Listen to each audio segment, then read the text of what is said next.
Good morning, friends, and I'm Richard, and it's Monday. And for working people, it's the beginning of the working week. But for me, it's going to be a rest day. Yes, it's an opportunity for me to renew myself physically. But let me share to you briefly about the gospel today, taken from Luke 6 verses 6 to 11, wherein Jesus heals a paralyzed man on a Sabbath day.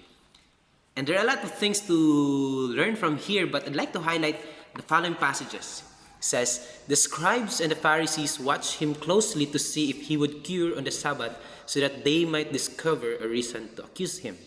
But he, Jesus Christ, realized their intentions and said to the man with the withered hand, "Come up and stand before us."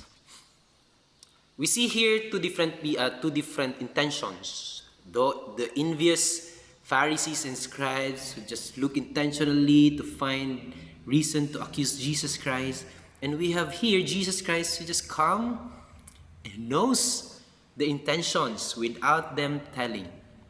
Friends, today in this passage, in this gospel, one reason that we can have here is that Jesus knows everything.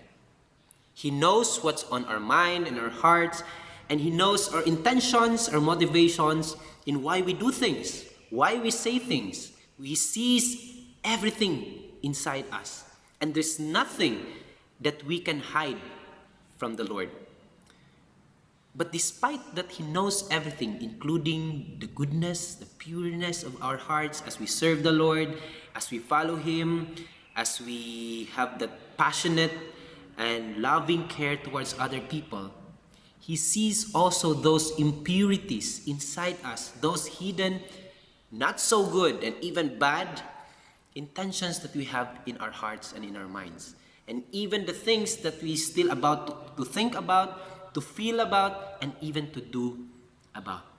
But friends, despite of those negative things that the Lord sees in us, He continued to love us, to accept us, to give us new day, to renew ourselves, to forgive us, for Him to show how merciful He is, how loving and caring Jesus is.